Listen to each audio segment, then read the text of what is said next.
بسم اللہ الرحمن الرحیم، شروع اللہ کے نام سے جو بڑا مہربان نہایت رحم والا ہے۔ اب آپ کے سامنے عظیم اسکالر پروفیسر عبدالمادر کشمیری صاحب انشاءاللہ اپنے خیالات کا اظہار فرمائیں گے۔ سارے بھائی بیداری کا ثبوت دیتے ہوئے، جس طرح پہلے میں نے کہا تھا کہ آپ بیٹھنے کا ثبوت دیا کریں کہ ہم جاگ رہے ہیں، سن رہے ہیں۔ اللہ آپ کو جزائے خیر عطا فرمائے۔ ونعوذ باللہ من شرور انفسنا ومن سیئات اعمالنا، من يهده الله فلا مضل له ومن يضلل فلا هادي له، اشهد ان لا اله الا الله وحده لا شريك له، واشهد ان محمدا عبده ورسوله صلى الله عليه وسلم۔ اعوذ بالله السميع العليم من الشيطان الرجيم، من همزه ونفخه ونفسه، يا ايها الذين آمنوا اتقوا الله حق تقاته ولا تموتن الا وانتم مسلمون، يا ايها الناس اتقوا ربكم الذي خلقكم من نفس واحدة وخلق منها زوجها وبث منهما رجالا كثيرا ونساء، واتقوا الله الذي تساءلون به والأرحام إن الله كان عليكم رقيبا، يا أيها الذين آمنوا اتقوا الله وقولوا قولا سديدا يصلح لكم أعمالكم ويغفر لكم ذنوبكم، ومن يطع الله ورسوله فقد فاز فوزا عظيما، أما بعد، رب اشرح لي صدري ويسر لي أمري واحلل عقدة من لساني يفقهوا قولي واجعل لي وزيرا من أهلي رب زدني علما۔ أعوذ بالله من الشيطان الرجيم، لقد كان لكم في رسول الله أسوة حسنة لمن كان يرجو الله اليوم الآخر وذكر الله كثيرا۔ سامعین گرامی، اللہ تعالیٰ جزائے خیر عطا فرمائے منتظمین کو، جنہوں نے اس خوبصورت مجلس کا اہتمام کیا، وہ تمام معاونین جنہوں نے کسی بھی طرح سے اس کے قائم کرنے میں حصہ لیا۔ یہ ایک انتہائی بابرکت محفل ہے جس میں اللہ احکم الحاکمین کے دین کو اور نبی مکرم، ہمارے ماں باپ ان پر قربان جائیں، ان کے دین کو سمجھنے کی کوشش ہو۔ اللہ تعالیٰ اسے قبول فرمائے اور اس کا بہترین اجر ہر اس شخص کو عطا کرے جس کا اس کے اندر کسی بھی درجے کا حصہ شامل ہے۔ عنوان اس پوری کانفرنس کا سیرت النبی رکھا گیا۔ میں اسی حوالے سے چند ایک نکات آپ کے سامنے بیان کرنا چاہتا ہوں۔ اللہ تعالی ہمیں سمجھ کر عمل کی توفیق عطا فرمائے۔ سیرت النبی سے مراد یہ ہے کہ وہ راستہ، جس راستے پہ ہمارے پیارے نبی صلی اللہ علیہ وسلم چلے تھے، اس کو ہم سمجھیں، اس کے بنیادی نکات اپنے ذہنوں کے اندر بٹھائیں، اور جب سمجھ اور شرح صدر ہو جائے تو پھر عمل کی بھرپور کوشش کریں۔ نبی رحمت صلی اللہ علیہ وسلم ایسی عظیم شخصیت ہے جن کے نام پہ آج کا یہ پروگرام کیا جا رہا ہے، کہ وہ عظیم شخصیت جن کو اللہ احکم الحاکمین نے رحمت للعالمین بنا کر بھیجا ہے۔ وما ارسلناک الا رحمت للعالمین۔ نبی کریم صلی اللہ علیہ وسلم کسی ایک شخص کے لیے، ایک علاقے کے لیے نہیں، بلکہ تمام جہانوں کے لیے رحمت بنا کر بھیجے گئے۔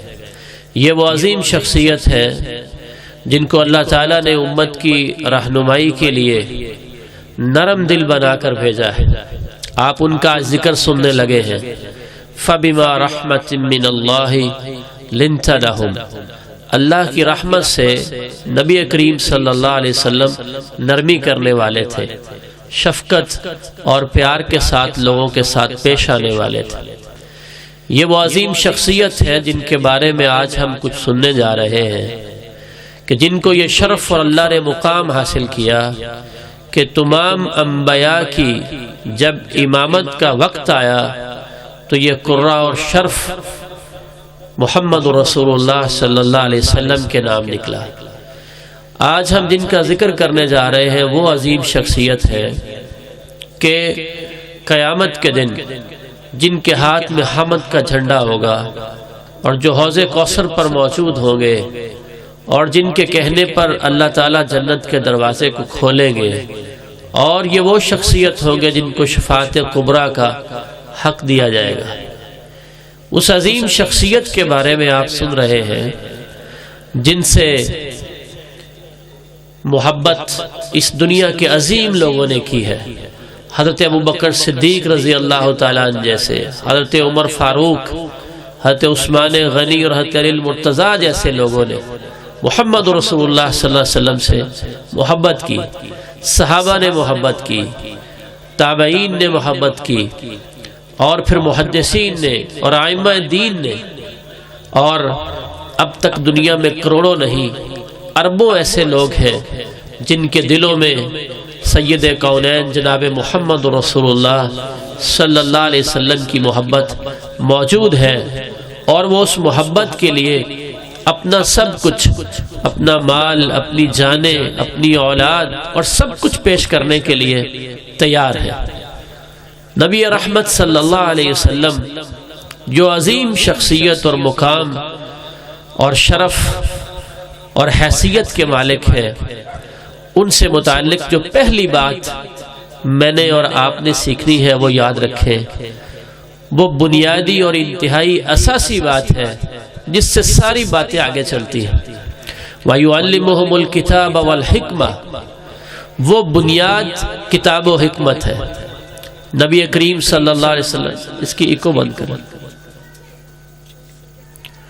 نبی کریم صلی اللہ علیہ وسلم نے لوگوں کو جو دین دیا وہ دو بنیادوں پہ تھا۔ ایک، انہوں نے اللہ کی کتاب لوگوں کو پڑھ کے سنائی، اس کی تلاوت کرتے تھے، اس کو لوگوں کے سامنے آپ پڑھتے تھے، اور دوسرا حکمت کی باتیں بتائی۔ حکمت وہ تشریح ہے جو قرآن مجید کی آیات کی تشریح ہے۔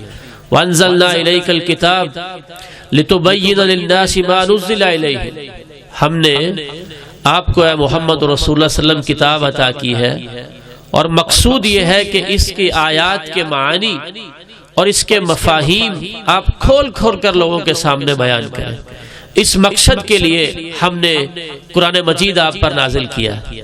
نبی کریم صلی اللہ علیہ وسلم لوگوں کو قرآن مجید کی آیات بھی تلاوت کر کے سناتے تھے، اور اس کے ساتھ ساتھ اس کے معانی اور مفاہیم بھی لوگوں کے سامنے واضح کرتے تھے، جسے ہم اللہ کے رسول کی احادیث کہتے ہیں، سنت کہتے ہیں، آپ کا طریقہ کہتے ہیں۔ گویا آپ نے جو لوگوں کی تربیت کی، لوگوں کو تعلیم دی، لوگوں کا تزکیہ کیا، لوگوں کو اللہ کے بارے میں متعارف کروایا اور لوگوں کو حقائق سے آشنا کیا، اس کی دو بنیادیں تھیں۔ ایک اللہ کی کتاب قرآن مجید، اور ایک خود نبی مکرم رحمت عالم صلی اللہ علیہ وسلم، ان کی احادیث اور آپ کی سنت مبارکہ تھی۔ یہ بنیادی بات ہمارے سامنے ہونی چاہیے۔ انہی دو بنیادوں کے اوپر ہی ہم سمجھ سکتے ہیں اللہ کے رسول صلی اللہ علیہ وسلم کا سونا کیسا تھا، آپ کا جاگنا کیسا تھا، آپ کی تجارت کیسی تھی، آپ کی نماز، روزہ، حج اور زکوٰۃ کیسا تھا۔ ان دو بنیادوں کے اوپر ہی سے سمجھا جا سکتا ہے۔ لہذا اس سب سے پہلے نقطے کو اپنے ذہن میں بٹھائیں کہ سیرت النبی کے اس بنیادی عنوان کو سمجھنے کے لیے یہ اساس ذہن میں ہونی چاہیے اور یہ بنیاد ذہن میں ہونی چاہیے کہ اس کو ہم صرف اور صرف قرآن مجید سے اور نبی مکرم صلی اللہ علیہ وسلم کے سنت اور فرامین سے ہی سمجھ سکتے ہیں۔ اللہ تعالیٰ میں اس کی توفیق عطا فرمائے۔ نبی کریم صلی اللہ علیہ وسلم کی مبارک زندگی اور آپ کی تعلیمات اور آپ کا اسوہ حسنہ اور آپ کی سیرت، اس کا سب سے بنیادی اور سب سے اہم اور سب سے بڑا سبق وہ یہ ہے کہ نبی صلی اللہ علیہ وسلم نے مجھے اور آپ کو اپنے اللہ کا تعارف کروایا ہے۔ ہمیں اللہ کے ساتھ جوڑا ہے، ہمیں بتایا ہے کہ وہ کون ہے۔ سب سے پہلی آیت قرآن مجید کی کیا ہے؟ بسم اللہ کے بعد الحمدللہ رب العالمین۔ تمام جہانوں کا پالنے والا کون ہے؟ رب العالمین، اللہ تعالیٰ ہے جو تمام جہانوں کا پالنے والا ہے۔ پالنے کا مطلب ہوتا ہے کسی چیز کو آغاز سے لے کر اس کے انتہا تک تمام ضرورتیں پوری کرنا۔ ہماری روح، ہمارا جسم، ہماری روح کی ضرورتیں، ہماری جسم کی ضرورتیں، ہمارے ابتدا سے لے کر ہماری انتہا تک جو جو کچھ چاہیے تھا، جس طرح چاہیے تھا، جس وقت میں چاہیے تھا، وہ سب کچھ ہمارے لیے کس نے بنایا ہے؟ اللہ کا الحاکمین نے بنایا ہے۔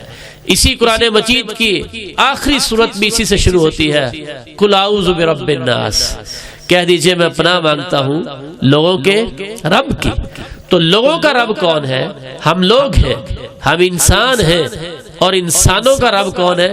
اللہ تعالیٰ ہے۔ اللہ تعالیٰ ہمارا رب ہے۔ نبی کریم صلی اللہ علیہ وسلم صبح و شام ایک دعا پڑھتے جسے سید الاستغفار کہتے ہیں، اس میں آپ اس کی وضاحت فرماتے اور یہ کلمہ کہتے، اللہم انت ربی لا الہ الا انت خلقتنی، اللہم انت ربی، اے اللہ آپ میرا رب ہے، آپ ہی مجھے پالنے والے ہیں، آپ میرے لیے رزق دینے والے ہیں، آپ میری ضرورتیں پوری کرنے والے ہیں، آپ نے ہی مجھے پیدا کیا ہے اور مجھے تخلیق فرمایا ہے۔ تو جو پہلا تعارف ہمیں ہمارے رب سے متعلق نبی کریم صلی اللہ علیہ وسلم نے دیا وہ یہ ہے کہ جو ہمارا رب ہے وہ اللہ تعالیٰ ہے، ہمیں پالنے والا، ہماری ضرورتیں پوری کرنے والا، ہمارے لیے تمام ضروریات کو مہیا کرنے والا، وہ صرف اللہ تعالیٰ کی ذات ہے۔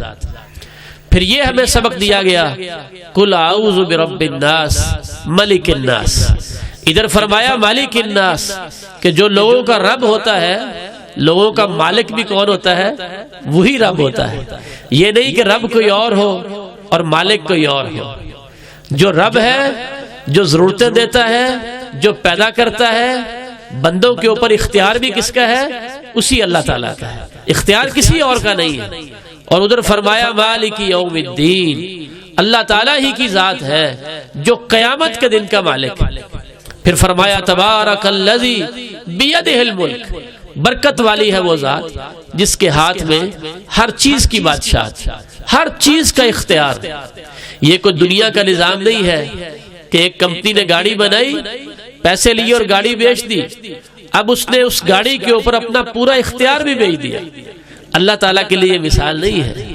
اللہ تعالیٰ نے انسانوں کو بنایا، انسانوں کے لیے اولاد کو بنایا، انسانوں کے لیے رزق کو بنایا، پانی ان کے لیے پیدا کیا، اس زمین اور آسمان کو تخلیق کیا، ہواؤں کو چلایا، سمندر اور ندیاں اور نالے بنائے، اور پہاڑ اور مختلف سبز کھیت اور ساری طرح کی فصلیں اور پھل بنائے۔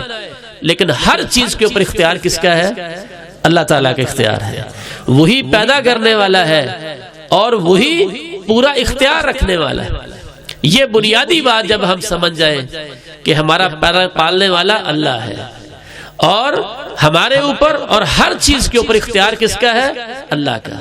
کہ آپ یہ سنتے نہیں ہیں اللہم مالک الملک تؤتی الملک من تشاء وتنزع الملک ممن تشاء وتعز من تشاء وتذل من تشاء بیدک الخیر انک علی کل شیء قدیر تولج اللیل فی النہار وتولج النہار فی اللیل وتخرج الحی من المیت وتخرج المیت من الحی وترزق من تشاء بغیر حساب۔ وہی اللہ ہے جس کو چاہتا ہے عزت دیتا ہے، جس کو چاہتا ہے ذلت دیتا ہے۔ وہی اللہ ہے زندہ سے مردے کو پیدا کرتا ہے، وہی ہے جو مردے سے زندہ کو پیدا کرتا ہے، جسے چاہتا ہے بغیر حساب کے رزق دیتا ہے۔ گویا عزت اور ذلت کا خالق بھی اللہ ہے اور اس کے اوپر اختیار بھی کس کا ہے؟ ہمارا خالق بھی اللہ ہے اور ہمیں مردہ بنانے پہ اختیار بھی اللہ تعالیٰ کا ہے۔ مردے سے زندہ کو پیدا کر دینا، ہم بیج بوتے ہیں، وہاں سے پودے نکل آتے ہیں، ان پودوں سے بیج آتے ہیں، مرغی سے انڈا پیدا ہوتا ہے، انڈے سے پھر زندہ مرغی پیدا ہو جاتی ہے۔ اللہ تعالیٰ خالق بھی ہے، وہ رب بھی ہے اور اس کا پورا اس کے اوپر اختیار بھی۔ یہ اللہ کا تعارف ہمیں محمد رسول اللہ صلی اللہ علیہ وسلم نے دیا ہے، اس کو سمجھ کے جائیے۔ اسی سے ساتھ آخری اور بڑا اہم نقطہ اس کو بھی ذہن میں رکھیں کہ جو رب ہوتا ہے، خالق ہوتا ہے، وہی مالک ہوتا ہے۔ یہاں تک آپ کو بات سمجھ آ گئی؟ جو رب ہے اور جو خالق ہے وہ مالک بھی ہے، اختیار بھی اس کا ہے، ہمارے اوپر بھی، آسمان پر بھی، زمین پر بھی، انسانوں پر بھی، جمادات و نمادات کے اوپر بھی، ہر چیز کے اوپر پوری طرح ایک ایک ذرے کے اوپر اختیار اللہ تعالیٰ کا۔ جب رب اور خالق وہ ہے اور اختیار اس کا ہے تو پھر یہ اصول بھی ہمیں سمجھ آنا چاہیے اللہ کے رسول صلی اللہ علیہ وسلم کی سیرت سے کہ پھر ہمارا معبود بھی وہی ہے۔ آپ سب کو سورۃ الناس آتی ہے نا؟ ذرا پڑھیے، قل اعوذ برب الناس مالک الناس، میں اپنا مانتا ہوں لوگوں کے رب کی جو لوگوں کا بادشاہ ہے اور پورا اختیار رکھتا ہے۔ آگے کیا فرمایا؟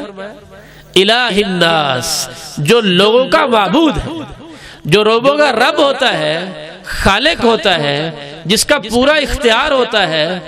عبادت بھی کس کے لیے کی جاتی ہے؟ اسی اللہ کے لیے کی جاتی ہے، اسی خالق کے لیے کی جاتی ہے۔ یہ بنیادی اصول ہے۔ یہ بالکل غلط فیصلہ ہوگا اگر کوئی شخص یہ اپنے ذہن میں بٹھائے ہے کہ میں عبادت کسی اور کی کروں گا جبکہ اس نے پیدا بھی نہیں کیا، جبکہ وہ رب بھی نہیں ہے، جبکہ وہ پالنے والا بھی نہیں ہے۔ اصول تو یہ ہے کہ جو پالنے والا ہے، جو خالق و مالک ہے، جس کا پورا اختیار ہے، عبادت بھی صرف اسی کے لیے ہوتی ہے۔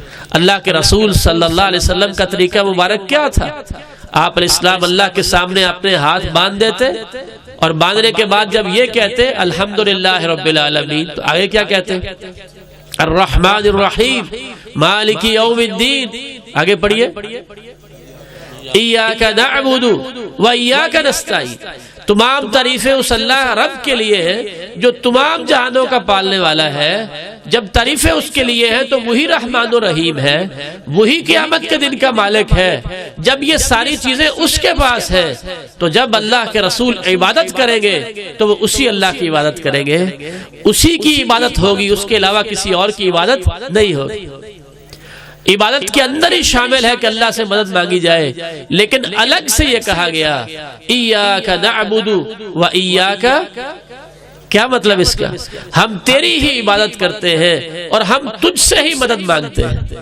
نبی رحمت صلی اللہ علیہ وسلم اللہ ہی کی عبادت کرتے تھے اور اللہ سے ہی مدد مانگتے تھے۔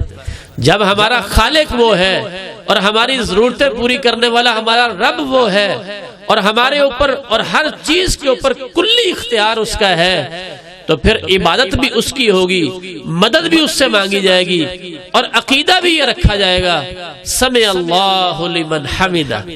نبی کریم صلی اللہ علیہ وسلم رکوع کرتے اس کے بعد کیا فرماتے تھے؟ سمع اللہ۔ اس رکوع کے اندر چپکے چپکے ہولے ہولے ساتھ والے انسان کو بھی سمجھ نہیں آئی، آرام سے کہا جا رہا ہے سبحان ربی العظیم، اتنی آہستہ آواز میں اپنے کانوں تک بھی نہیں آتی، ساتھ والا بھی نہیں سن رہا، لیکن یہ الفاظ اونچی آواز سے اللہ کے رسول اپنے صحابہ کو بھی سناتے تھے۔ اچھی طرح اپنے ذہنوں میں بٹھا لو، سمع اللہ، تمہارے ساتھی نے تو نہیں سنا ہے لیکن اللہ نے اس بندے کی بات کو سن لیا ہے جس نے اس کی تعریف بیان کی ہے۔ تو ہماری خاموشیوں کے ساتھ کی جانے والی باتوں کو، تنہائیوں میں کی جانے والی باتوں کو، رات کے اندھیروں میں کی جانے والی باتوں کو، ہماری مناجات کو کون سننے والا ہے؟ اللہ تعالیٰ سننے والا ہے۔ اللہ تعالیٰ آپ سب کو اپنے گھر میں لے جائے، آپ بیت اللہ میں پہنچے، وہاں کی پابندیاں اللہ تعالیٰ ختم فرما دے، پھر آپ ملتزم کے اوپر جائیں، آپ اپنے ہاتھ اس کے ساتھ لگا کے اور سینہ لگا کے اللہ کے دروازے کے اور حجر اسود کے درمیان میں کھڑے ہو جائیں۔ اللہ ہمیں سب کو یہ مبارک موقع نصیب فرمائے۔ آپ جب چمٹے ہوں گے تو سنیں گے کوئی عربی میں مانگ رہا ہے، کوئی پنجابی میں مانگ رہا ہے، کوئی فارسی میں مانگ رہا ہے، کوئی پشتو میں مانگ رہا ہے، کوئی انگریزی میں لگا ہوا ہے۔ ایک ہی وقت میں دنیا کے اندر لاکھوں نہیں کروڑوں اور اربوں انسان اس اللہ سے مانگتے ہیں، الگ الگ وقت کے اندر مانگتے ہیں، الگ الگ بولیوں کے اندر مانگتے ہیں۔ اللہ تعالیٰ سب کی باتوں کو سنتا بھی ہے، جواب بھی دیتا ہے۔ یہی عقیدہ ہے۔ التحیات للہ والصلوات والطیبات، سیرت النبی کا پیغام سمجھیے۔ ہمارا رب کون؟ اللہ ہے۔ ہمارا خالق کون؟ اللہ تعالیٰ ہے۔ ہمارا مالک کون؟ اللہ تعالیٰ ہے۔ تو ہمارا معبود بھی وہ، ہم اسی کے لیے عبادت کریں گے، اسی سے مدد مانگیں گے، وہی ہماری سننے والا ہے۔ اور اس کی تفصیل یہ ہے، التحیات للہ والصلوات والطیبات، میں نے رکوع بھی کر لیا، پہلے قیام بھی کر لیا، پھر سجدہ بھی کر لیا، اب تشہد میں بیٹھ کے یہ اقرار کر رہا ہوں کہ میری بدنی باتیں، میری مالی باتیں، میری قولی باتیں کس کے لیے ہیں؟ التحیات للہ والصلوات والطیبات۔ اور قرآن کہتا ہے قل ان صلاتی ونسکی ومحیای ومماتی للہ رب العالمین۔ اے نبی کریم صلی اللہ علیہ وسلم آپ فرمائیے میری نمازیں، میری قربانیاں، میرا جینا اور میرا مرنا صرف اللہ کے لیے ہے، لا شریک لہ، اللہ کے ساتھ ان تمام عبادت کی قسموں میں کوئی شریک نہیں ہے۔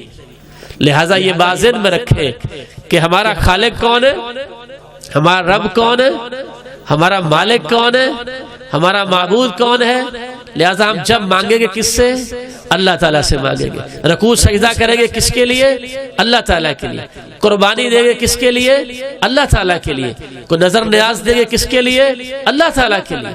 یہ ہے وہ پیغام جو محمد رسول اللہ صلی اللہ علیہ وسلم نے ہمیں دیا۔ اللہ کے رسول صلی اللہ علیہ وسلم نے مکہ فتح کیا، پھر اللہ کے رسول بیت اللہ کا طواف کیا، پھر آپ نے صفا اور مروہ کی سعی کی۔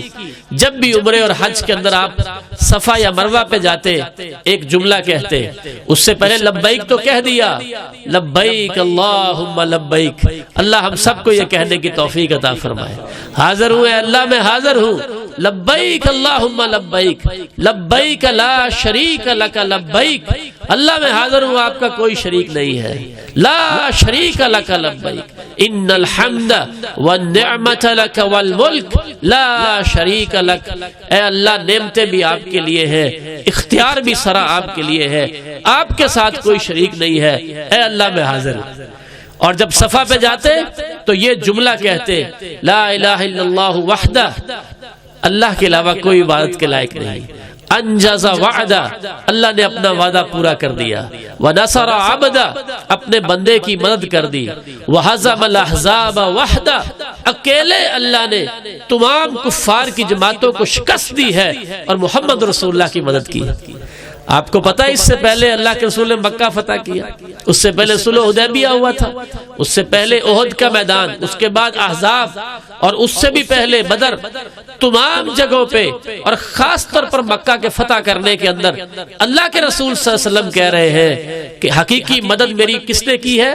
اللہ نے کی ہے، اسی نے تمام کفار کی جماعتوں کو شکست دی ہے، اور وہی حقیقی اور سچا معبود۔ تو ہمیں سیرت النبی صلی اللہ علیہ وسلم کی اس کانفرنس میں اس پیغام کو سمجھنا چاہیے۔ اللہ تعالی ہمیں توفیق عطا فرمائے۔ دوسرا پیغام جو میرے لیے، آپ کے لیے، بڑوں اور چھوٹوں کے لیے، حضرات و خواتین کے لیے، سب کے لیے ہے، وہ یہ کہ ہمیں اسی رسول سے جن کی سیرت سے متعلق یہ کانفرنس ہے، صرف زبان سے نہیں، حقیقی معنوں میں سب سے زیادہ محبت کرنی ہے۔ مخلوق میں سب سے زیادہ محبت کس سے کرنی ہے؟ محمد رسول اللہ صلی اللہ علیہ وسلم۔ اللہ کے رسول فرماتے ہیں لا یؤمن احدکم حتی اکون احب الی من ولدہ ووالدہ والناس اجمعین۔ کوئی تم میں سے ایمان والا نہیں ہو سکتا جب تک کہ وہ میں اللہ کے رسول سے اپنی اولاد، اپنے والدین اور تمام انسانوں سے زیادہ محبت نہ کرنے لگ جائے۔ تو میرے بھائیوں، آپ اس کا اقرار کرتے ہیں انشاءاللہ؟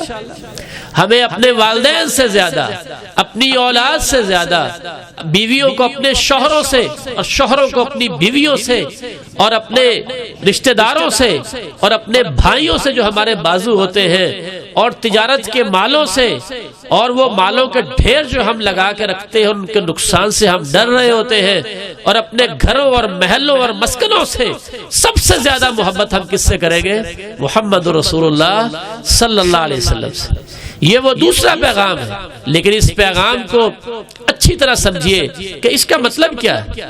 اللہ کے رسول صلی اللہ علیہ وسلم خود فرماتے ہیں من حبنی، جو شخص یہ دعویٰ کرتا ہے کہ مجھ سے محبت ہے، یعنی محمد رسول اللہ صلی اللہ علیہ وسلم سے محبت ہے، تو اس کا تقاضا کیا ہے کہ وہ میری سنت سے محبت کرے گا، اور جو میری سنت سے محبت کرے گا کان معی فی الجنہ، وہی شخص جنت میں میرے ساتھ ہوگا۔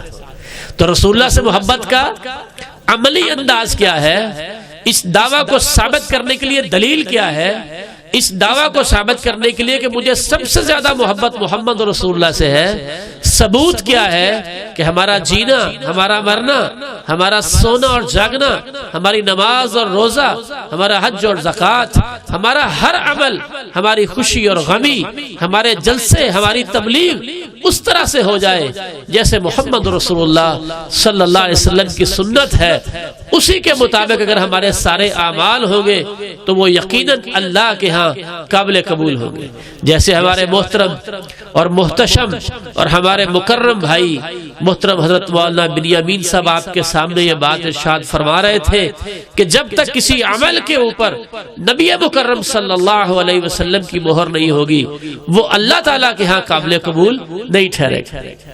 پہلا پیغام یہ ہے کہ ہم اللہ تعالیٰ کو پہچانیں اللہ کے رسول کی زندگی سے، اور دوسرا پیغام یہ ہے کہ نبی رحمت کی اپنی زندگی سے اور قرآن مجید سے ہم اللہ کے رسول صلی اللہ علیہ وسلم کے مقام کو پہچان کر سب سے زیادہ محبت رسول اللہ سے کریں، اور اس کی عملی صورت یہ پیش کریں کہ ہماری پوری زندگی، ہمارا تکلم اور ہمارا سماع اور سننا، بولنا اور سننا، آنا اور جانا، سونا اور جاگنا، سفر اور حضر، سب کچھ ویسے ہو جائے جیسے کہ اللہ کے رسول صلی اللہ علیہ وسلم کا طریقہ۔ آج کی اس مجلس سے فائدہ اٹھاتے ہوئے سیرت النبی کا پیغام میں ان لوگوں کے سامنے بھی عرض کرنا چاہوں گا جو یہاں والدین ہیں، شاید کہ خواتین جو مائیں ہیں وہ بھی میری بات سن رہی ہیں، اور یہاں موجود جو والد کی حیثیت سے ہیں، جن کو اللہ نے اولاد کی نعمت سے نواز رکھا ہے، وہ بھی اگر میری بات کو سن رہے ہیں تو والدین بھی اپنے لیے پیغام لے کر جائیں، نوجوان وہ بھی غور سے سنیں، اس لیے کہ کل انہوں نے بھی اس منصب کے اوپر آنا ہے اللہ تعالیٰ کے فضل اور توفیق سے۔ کیا پیغام ہے سیرت النبی کا تمام والدین کے لیے؟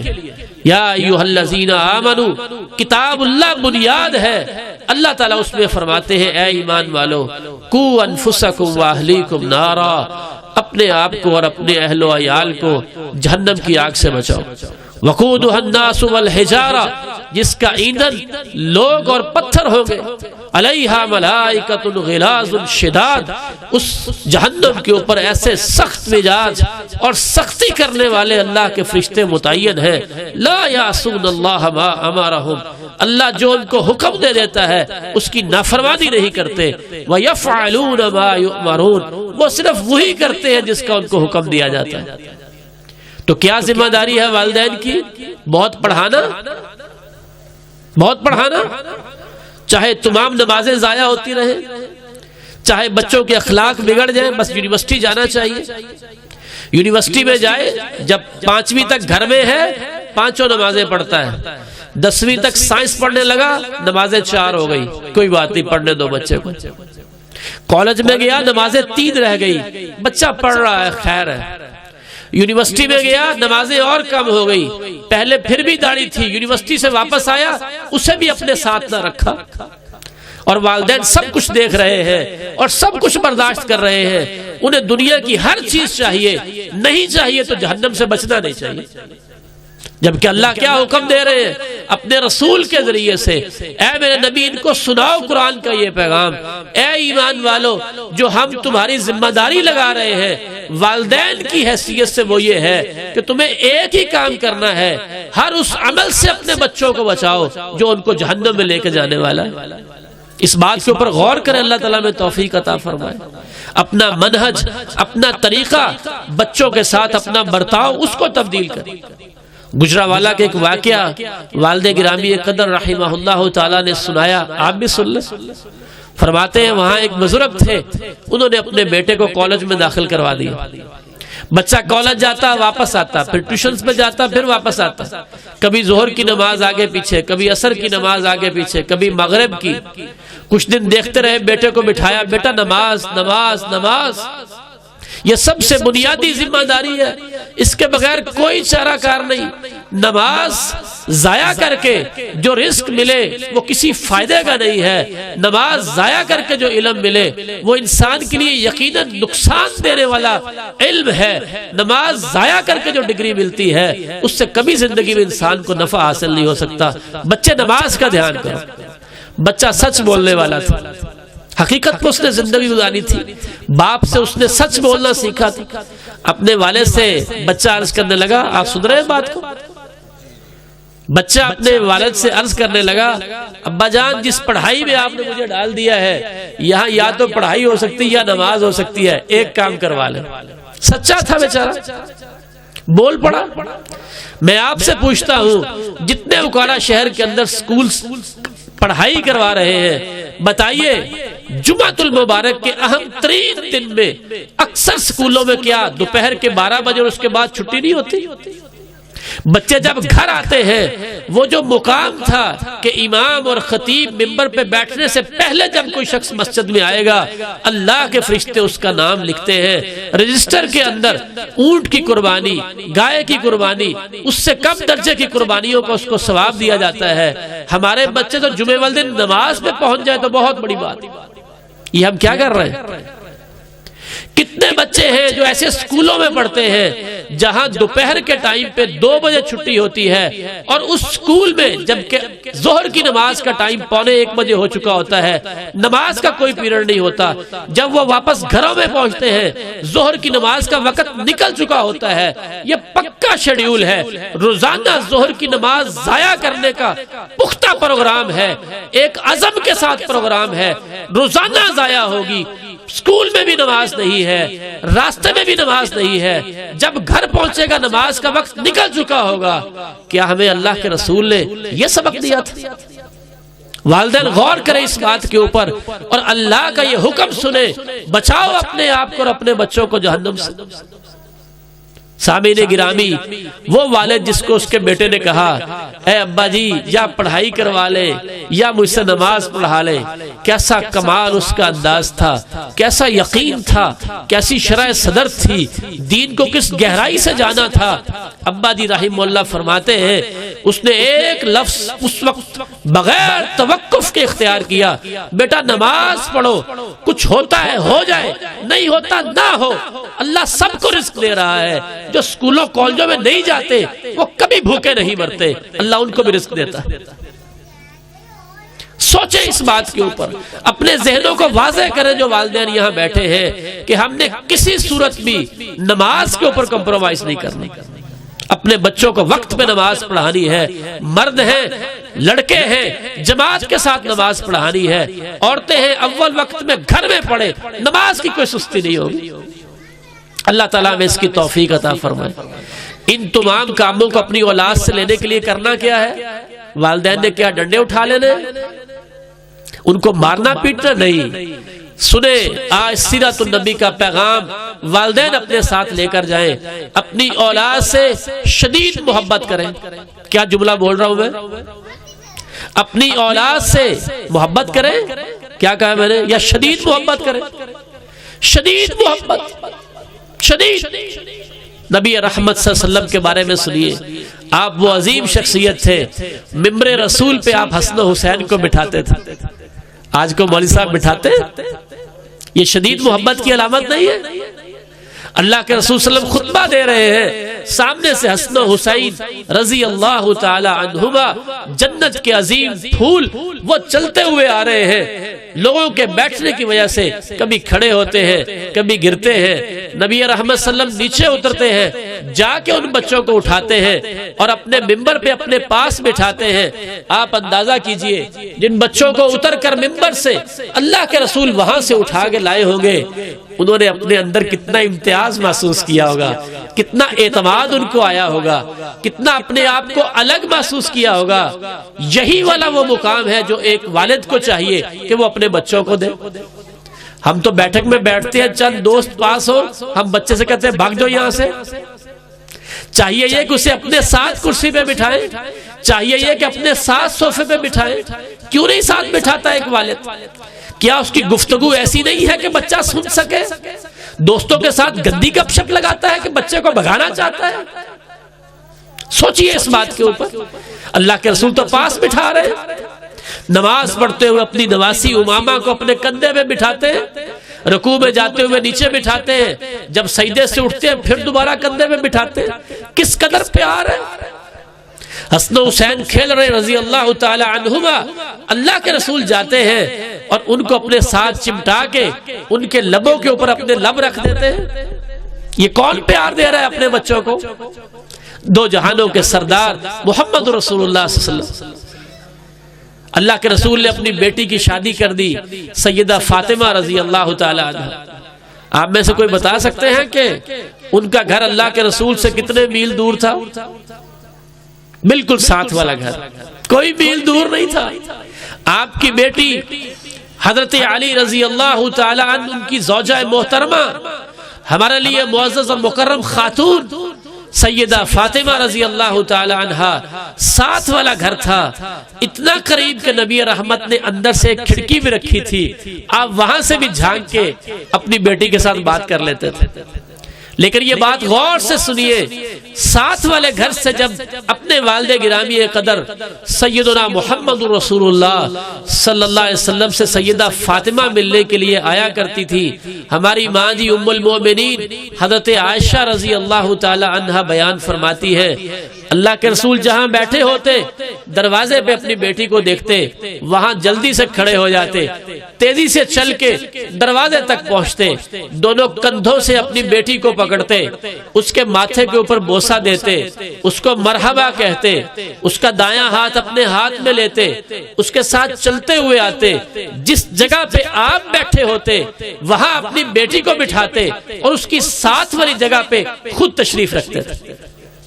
شدید محبت کریں اپنے بچوں سے، ان کا اکرام کریں، ان کو مقام دے، ان کو جینا سکھائیں، ان کو وہ قوت دے، قوت ارادی دے، ان کو مقام اور حیثیت دے، ان کو اعتماد دے کہ وہ جانے ہم کسی مسلمان کی اولاد ہے اور ہمارا عزت اور شرف ہے اور دنیا کے اندر جینا ہمارا حق ہے، ہمارا اللہ کے ساتھ تعلق ہے، ہمارا محمد رسول اللہ صلی اللہ علیہ وسلم کے ساتھ تعلق ہے۔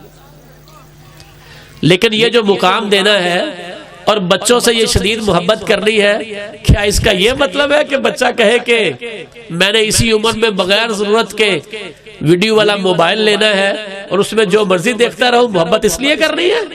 نہیں، اللہ اکبر کبیرہ۔ محبت شدید اپنے بچوں سے اس لیے کرنی ہے کہ ان کو مجبور کیا جا سکے اس محبت کی وجہ سے کہ وہ اللہ اور اس کے رسول کی اطاعت کریں۔ نبی کریم صلی اللہ علیہ وسلم نے اس حوالے سے بھی اسوہ ہمارے سامنے پیش کیا۔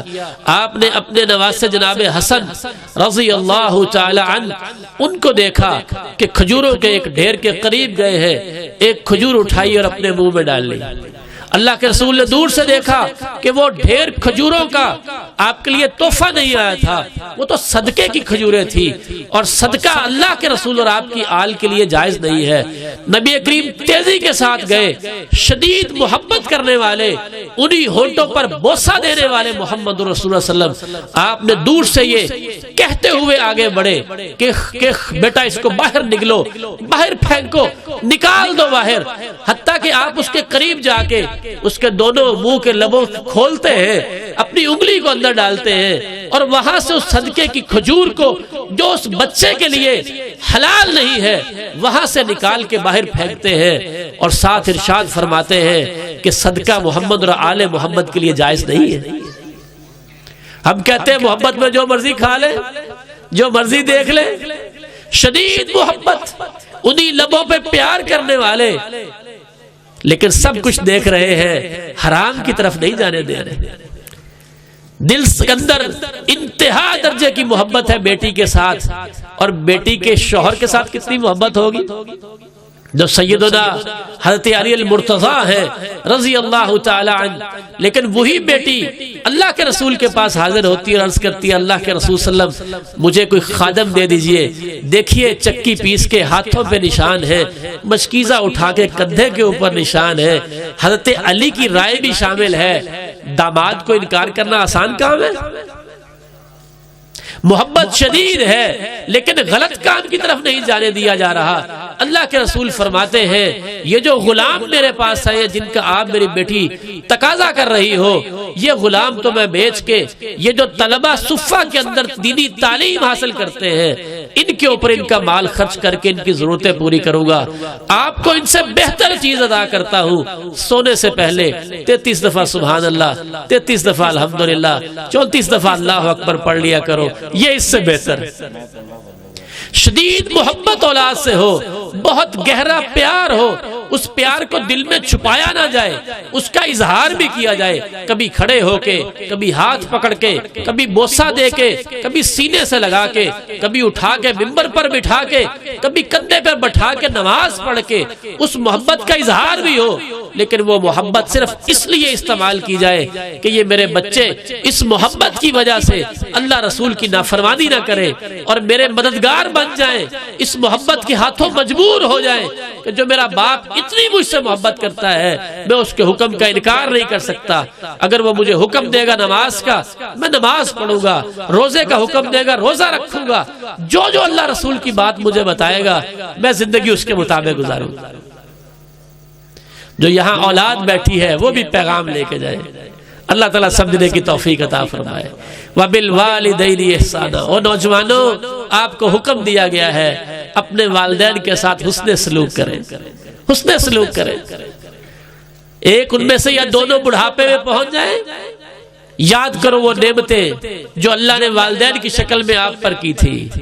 ماں نے پیٹ کے اندر اٹھایا، درد پر درد سہ کے جنم دیا، پھر دودھ پلایا، اور آپ کی بہتری کے لیے اگر اس کو پتا چلا میرا بچہ بیمار ہو جائے گا اپنی پسندیدہ ٹھنڈی چیزیں چھوڑ دی، اس کو پتا چلے میرا بچہ بیمار ہو جائے گا اپنی پسندیدہ گرم چیزیں چھوڑ دی، اس نے وہ کھایا جو بچے کے لیے اچھا تھا، وہ پیا جو بچے کے لیے اچھا تھا۔ ان ساری نعمتوں کو یاد کر کے اللہ آپ کو حکم دے رہا ہے نوجوانوں جب وہ بڑھاپے کو پہنچ جائیں فلا تقل لہما اف، آپ کی زبان سے اف بھی نہیں نکلنا چاہیے، ولا تنہرہما، ڈانٹنا تو ہے ہی نہیں، وقل لہما قولا کریما، جب بھی الفاظ نکلے اپنے والدین کے لیے شرف والے، عزت والے، تکریم والے، مقام والے، بڑے دھیان سے ایک ایک لفظ ان کے مقام کو سمجھتے ہوئے تم نے ادا کرنا۔ وَاخْفِضْ لَهُمَا جَنَاحَ الذُّلِّ مِنَ الرَّحْمَةِ، اپنے دونوں ہاتھ لے کے جاؤ، اپنے والدین کو اٹھانا بھی پڑے تمہارے ہاتھوں سے پتا چلنا چاہیے یہ نفرت کے ہاتھ نہیں ہے، یہ سختی کے ہاتھ نہیں ہے، یہ پیچھے بھاگنے والے ہاتھ نہیں ہے، یہ تو محبت اور رحمت سے آگے بڑھنے والے ہاتھ ہیں۔ اور اپنی زبان سے یہ کہو رب ارحمہما کما ربیانی صغیرا، اے میرے پالنے والے جیسے میرے والدین نے مجھ پر بچپن میں شفقت اور مہربانیاں کی تھی اب یہ بوڑھے ہو گئے ہیں تو ان کے اوپر اپنی مہربانیاں فرما دے۔ یہ پیغام لے کر جائیں۔ نوجوان جو یہاں بیٹھے ہیں میرے بھائیوں غور سے سنو، جن کے والد زندہ ہیں اپنے آپ کو ہوش میں لاؤ اور ہوش کے ناخن لو۔ اپنے والد وہ پڑھا ہے، وہ پڑھا لکھا نہیں ہے، وہ امیر ہے یا غریب ہے، اللہ کے رسول نے کوئی شرط نہیں لگائی، آپ کو یہ پیغام دیا ہے کہ آپ کے والد ہیں نا، بس ایک شرط پوری ہو جائے کہ وہ آپ کے والد ہیں، اس کے علاوہ کوئی شرط نہیں ہے۔ اس والد کا مقام سنو، دعوت الوالد لولدہ، ایک والد اپنا ہاتھ اٹھا دے اللہ کے سامنے اور اللہ سے کہہ دے یا اللہ میرے بچوں کا یہ کام کر دے، کہ اللہ اس کی بات کو واپس کرے گا؟ یہ اختیار کس کو حاصل ہے؟ صرف والد۔ اللہ کی قسم مجھے بھی نہیں ہے، آپ کو بھی نہیں۔ یہ اختیار اور یہ مقام اور یہ حیثیت اور یہ اتھارٹی اللہ کے رسول صلی اللہ علیہ وسلم نے اللہ کے حکم سے کس کو دی ہے؟ صرف والد کو دی ہے۔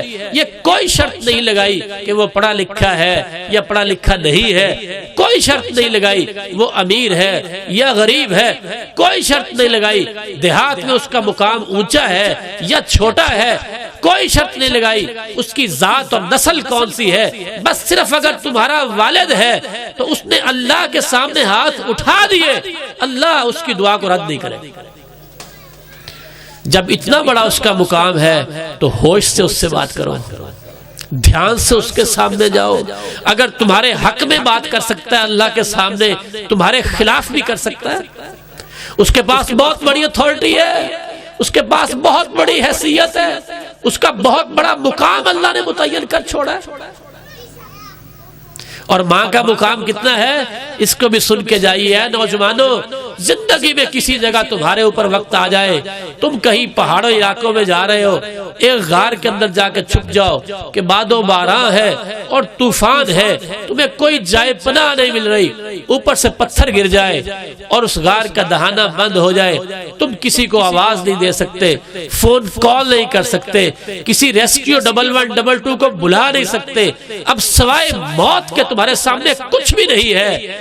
ایسے مقام پر بھی اگر ماضی میں تم نے اپنی اماں اور ابا کی خدمت کی ہوگی اور اپنے بچوں پر اپنے اماں اور ابا کو ترجیح دی ہوگی، ان کو کھانا پہلے پیش کرنے سے پہلے ابا اور اماں کو کھانا پیش کیا ہوگا، لباس بچوں کو دینے سے پہلے اماں ابا کے لیے بنایا ہوگا، بیڈ بستر اور کمرہ بچوں کے لیے بنانے سے پہلے اماں ابا کے لیے بنایا ہوگا اور ان کے لیے بہتر بنایا ہوگا۔ ایسی جگہ جگہ تمہارے نکلنے کے سارے راستے بند ہو جائیں گے، اللہ احکم الحاکمین تمہاری اس خدمت کو قبول کرتے ہوئے اس پتھر کو حکم دیں گے اور وہ تمہارے لیے راستہ کھول دے گا۔ یہ خوبصورت مواقع اپنے لیے پیدا کریں اور یہ ہتھیار اپنے لیے مدد کے اپنے ساتھ جمع کر کے رکھیں۔ زندگی کے نہ جانے کس موڑ کے اوپر آپ پھنس جائیں اور وہاں آپ کو یہ والدین کی خدمت کام آئے۔ بچے سیرت النبی کا یہ پیغام لے کر جائیں۔ اللہ تعالی ہمیں عمل کی توفیق عطا فرمائے۔ عموم میں ایک دو باتیں سمجھ لیں، ہم اپنی بات کو مکمل کرنے جا رہے ہیں۔ تمام لوگ جانیں ذہین کون ہے، سیرت النبی کا پیغام کیا ہے۔ الکیس من دان نفسہ وعمل لما بعد الموت۔ اس نے FSC کر لی، اتنے نمبر آ گئے۔ میں اکاڑا میں ایک دفعہ جا رہا تھا، کمپنی باغ کے قریب چوک میں بڑا ایک سائن بورڈ لگا ہوا، اوپر لکھا ہوا برین آف اکاڑا۔ کیا لکھا ہوا؟ یعنی اکاڑا کا سب سے ذہین ترین بچہ۔ کوئی مقابلہ ہوا مختلف کالجز کا، اس کا نمبر سب سے زیادہ ہے، اس کا نام لکھا ہوا، تصویر لگی ہوئی اور لکھا پورے اکاڑا کا سب سے بڑا دماغ۔ سیرت النبی کیا یہ کہتی ہے؟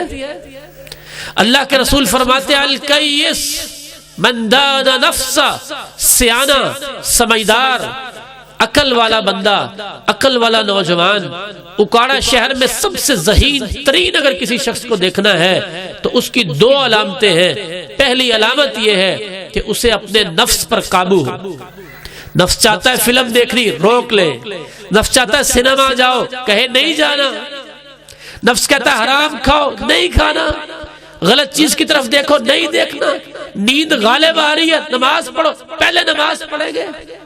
اپنے آپ کے اوپر قابو ہے، اپنے جسم پر، اپنے دماغ پر، اپنی آنکھوں پر، اپنے کانوں پر، اپنے ہر چیز کے اوپر اس کا کنٹرول ہے اور اس کو اس نے تابع کر رکھا ہے دو جہانوں کے سردار محمد رسول اللہ۔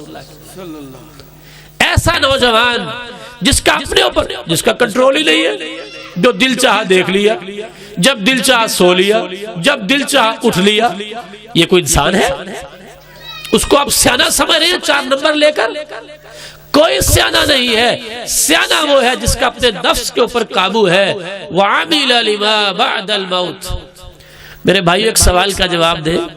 ایک بچے کے میٹرک میں 1000 نمبر آ جائے اور میں اس کو دعوت دوں کہ آپ میرے پاس آ جائیں، میں آپ کو 20,000 روپیہ دوں گا، میرے پاس نوکری کریں، اور وہ کہے کہ نہیں عبد الماجد صاحب میں آپ کے پاس نہیں آ سکتا، میں ایف ایس سی کروں گا، پہلے 12 کلاسیں پاس کروں گا، اچھے نمبر لوں گا، ڈاکٹر بنوں گا، اور جو آپ مجھے 20,000 دے رہے ہیں ابھی میں تھوڑی اور محنت کر لیتا ہوں، بعد میں ایک دن کے اندر کئی 20,000 کما لوں گا۔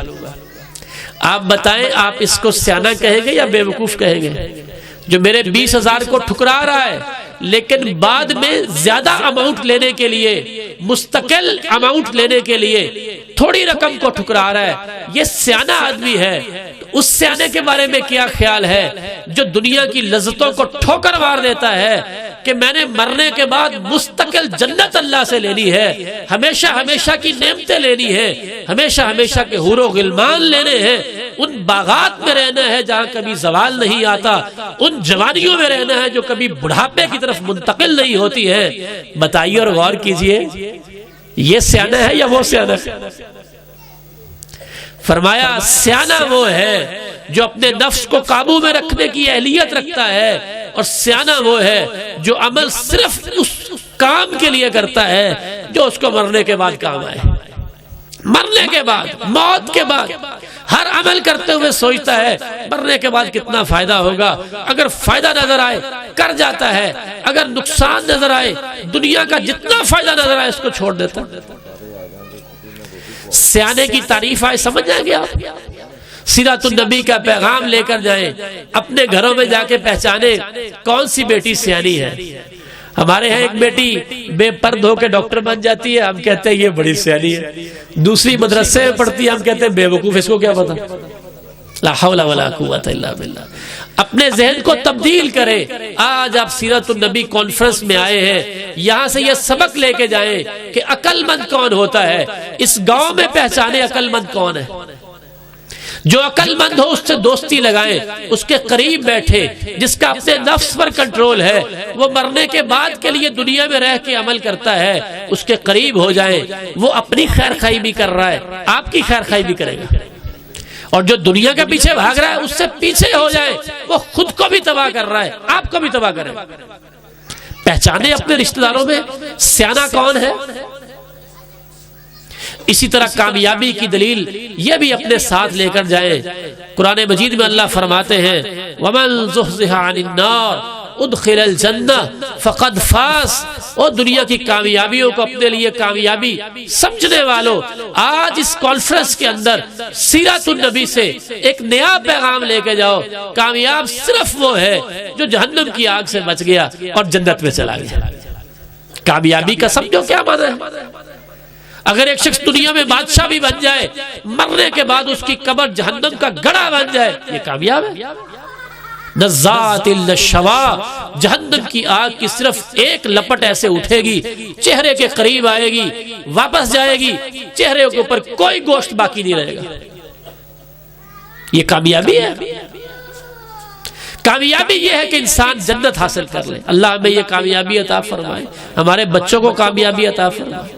سیرت النبی کا یہ پیغام بھی سمجھیے کہ مفلس اور غریب کون ہوتا ہے۔ بتائیے غریب کون ہے؟ جس کے پاس پیسے نہیں۔ لیکن اللہ کے رسول غریب کسے کہتے ہیں؟ آپ فرماتے ہیں مفلس وہ ہے قیامت کے دن وہ آئے گا، نمازیں بھی ہیں، روزے بھی ہیں، حج بھی لے کے آیا ہے، زکوٰۃ بھی لے کر آیا ہے، ڈھیروں نیکیاں لے کر آیا ہے، لیکن وہاں جب کھڑا ہے تو مظلوم بھی آ گئے ہیں۔ ایک کہے گا یا اللہ اس کے پاس نیکیاں تو بڑی ہے، اس نے مجھے گالی دی تھی، اللہ فرمائے گا اتنی نیکیاں اس کو دے دو۔ ایک اور آئے گا اللہ اس کے پاس حج نمازیں تو بہت زیادہ ہے، اس نے میرے اوپر توبت، اچھا اتنی نیکیاں اس کی اٹھا کے اس کو دے دو، تو واقعی مظلوم ہے، ہمیں پتہ ہے اس نے تیرے اوپر توبت لگائی تھی۔ ایک اور آئے گا یا اللہ اس نے میرا مال کھا لیا تھا، نمازیں تو بڑی پڑی تھی اس نے، اچھا اس کے مال کھانے کے جرم کے بدلے میں اس کو سزا یہ ہے اتنی نمازوں کا ثواب اٹھا کے اس کو دے دیا جائے۔ ایک اور آئے گا یا اللہ اس نے میرا خون بہایا تھا، نیکیاں تو بڑی کرتا رہا، فلاں جگہ مجھے مار ماری تھی، میرا خون بہا تھا، اللہ فرمائیں گے اتنی نیکیاں اس کو دے دی جائیں۔ مظلوم آتے جائیں گے، نیکیاں تقسیم ہوتی جائیں گی یہاں تک کہ ساری نیکیاں تقسیم ہو جائیں گی. مظلوم ابھی باقی ہوں گے، پھر مظلوموں کے گناہ اٹھا اٹھا کے اس کے کندھے پہ ڈال کے اس جنت میں جانے والے شخص کو، ہزاروں نہیں لاکھوں کروڑوں نیکیاں لانے والے شخص کو، ان مظلوموں کی وجہ سے جو اس نے ظلم ڈھائے تھے جہنم کے اندر پھینک دیا جائے. تو آج کے بعد آپ سمجھیں گے غریب کون ہوتا ہے؟ آپ جو پیدل جا رہے ہیں اس کو غریب نہیں سمجھیں گے، جس کے پاس موٹر سائیکل ہے اس کو غریب نہیں سمجھیں گے، جس کا ٹوٹا ہوا گھر اس کو غریب نہیں سمجھیں گے، جس کا جوتا سلامت اس کو غریب نہیں سمجھیں گے. آپ غور سے دیکھیں گے وہ بندہ جو نماز پڑھ رہا ہے، روزہ رکھ رہا ہے، حج کر رہا ہے، زکاتیں دے رہا ہے، لیکن لوگوں پر ظلم کر رہا ہے، اس کی بہو اس سے تنگ ہے، اس کے ملازم اس سے تنگ ہے، اس کے ہمسائے اس سے تنگ ہے، ساتھ میں نمازی اس سے تنگ ہے، یہ اصل غریب ہے. لاکھوں کروڑوں نیکیاں لے کر آئے گا لیکن جہنم میں دھکیل دیا جائے. سیرت النبی کا پیغام اللہ تعالیٰ مجھے اور آپ کو سمجھنے کی توفیق عطا فرمائے. دوبارہ اس گفتگو کا خلاصہ سن لیں. اللہ کے رسول صلی اللہ علیہ وسلم کی سیرت کو سمجھنے کے لیے اساس اور بنیاد کیا ہے؟ قرآن مجید اور اللہ کے رسول کی حدیث.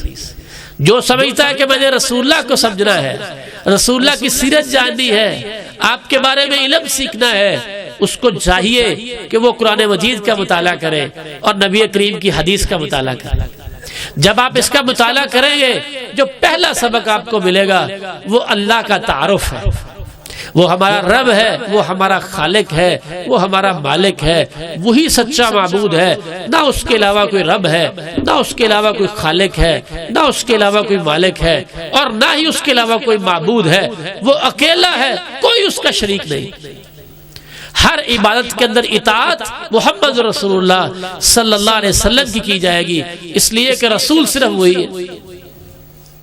پھر والدین کے لیے یہ پیغام آپ کے سامنے عرض کیا گیا کہ اپنی اولاد کے لیے ہدف یہ متعین کرو کہ ہم نے ان کو جہنم سے بچانا ہے. ایم اے کوئی ہدف نہیں ہے، M Phil P H D کوئی ہدف نہیں ہے، لمبی چوڑی نوکریاں کو کوئی ہدف نہیں ہے. اصل ہدف جنت کا حصول اور جہنم سے بچانا. اس راستے پہ چلتے ہوئے اللہ جو عطا کر دے الحمدللہ. جنت پکی ہو اس کے ساتھ ایم اے بھی مل جائے، جنت لازم ملے اس کے ساتھ آپ ذمہ دار بھی بن جائے، جنت لازم ملے اس کے ساتھ کاروبار بھی آپ بڑھا لیں، مبارک. اس ہدف کے ساتھ اپنے بچوں کو لے کے چلے اور اس ہدف کو حاصل کرنے کے لیے بچوں سے شدید محبت کریں. اور محبت اس لیے نہیں کرے کہ بچے آپ سے اپنی غلط باتیں بنوا لے، بلکہ اس لیے محبت کرے کہ آپ بچوں سے اللہ رسول کی اطاعت کروا سکیں. اور بچے بھی یہ پیغام یہاں سے لے کے جائیں کہ اس دنیا میں رہتے ہوئے اللہ رسول کے بعد آپ کے لیے جو سب سے بڑی شخصیت ہے وہ آپ کے والد اور والدہ ہیں. پاکستان کے پرائم منسٹر کا وہ مقام نہیں ہے، یہاں کے وزیر اعلیٰ کا وہ مقام نہیں ہے، اکاڑا کے وزیر کا وہ مقام نہیں ہے، یہاں کے ڈی سی اور کسی بیوروکریٹ کا وہ مقام نہیں ہے، کسی انسپیکٹر اور ڈی پی او کا وہ مقام نہیں ہے. جو ایک نوجوان کے لیے اس کے والد کا مقام ہے اور اس کی والدہ کا مقام. اس حقیقت کو سمجھیں، ان کے سامنے جھک جائیں، ادب کے الفاظ استعمال کریں، یوں بات کریں جیسے نوکر اور غلام اپنے مالک سے بات کرتا ہے. اس طرح سے دبے دبے الفاظ کے ساتھ اپنے ابا اماں سے کلام کریں. اللہ میں توفیق عطا فرمائے. سیرت النبی کا پیغام لے کر جائیں کہ سیانہ کون ہوتا ہے، سیرت النبی کا پیغام لے کر جائیں کامیابی کیا ہوتی ہے، سیرت النبی کا پیغام لے کر جائیں غریبی اور امیری کیا ہوتی ہے. جب ان اصولوں کو لے کے انشاءاللہ آپ زندگی گزاریں گے تو اللہ کے فضل و کرم سے ہمارا یہاں بیٹھنا، یہ انتظام کرنا، یہ گفتگو کا کرنا، اس کا اصل مقصد انشاءاللہ اللہ کے فضل و کرم سے حاصل ہو جائے گا. ہمیں اللہ دنیا میں بھی عزت اور شرف دے گا. یہ ممکن نہیں جو اللہ کے رسول کی سیرت کو اپناتا ہو اللہ اس کو چھوٹا کرے، جو رسول اللہ کی سیرت اپنائے گا اللہ اس کو بلند کرے گا، اللہ اس کو عزت دے گا، اللہ اس کو شرف دے گا، اللہ اس کا مقام بلند کرے گا، اس کی دنیا بھی سنوارے گا، اس کی آخرت بھی سنوارے گا. اللہ تعالیٰ ہمیں اس کی توفیق عطا فرمائے۔ آپ نے بات کو سنا، میں دیکھ رہا تھا سارے لوگ جم کے بیٹھے تھے۔ میں اللہ سے دعا کرتا ہوں ایک ایک حرف سننے کے بدلے، ایک ایک لفظ سننے کے بدلے اللہ تعالیٰ آپ کو نیکیاں دے، آپ کے گناہ معاف فرما دے، آپ کے درجات بلند فرمائے، آپ کے گھروں پہ اللہ تعالیٰ اپنی رحمتیں اور برکتیں اور فضل و کرم کی بارش اور برکھا نازل فرمائے، آپ سب سے راضی ہو جائے، ہم سے کبھی ناراض نہ ہو، اور اللہ تعالیٰ ہمیں ہمارے والدین کے ساتھ اور ہمارے گھر والیوں کے ساتھ اور بچوں کے ساتھ اور نسلوں میں نیکی کو جاری کر کے ہمیں جنت فردوس عطا فرمائے، اور اللہ تعالیٰ ہمارے بیماروں کو شفا عطا فرما دے، ہمیں رزق حلال اور وسیع عطا فرمائے، ہماری دنیا اور آخرت سنوار دے، اور جہنم سے بچا کے اللہ جنت میں ہمارا ٹھکانہ بنا دے۔ سبحان ربک رب العزت عما یصفون وسلام علی المرسلین والحمد للہ رب العالمین۔ سبحانک اللہم وبحمدک اشہد ان لا الہ الا انت استغفرک واتوب الیک۔ السلام علیکم ورحمۃ اللہ وبرکاتہ۔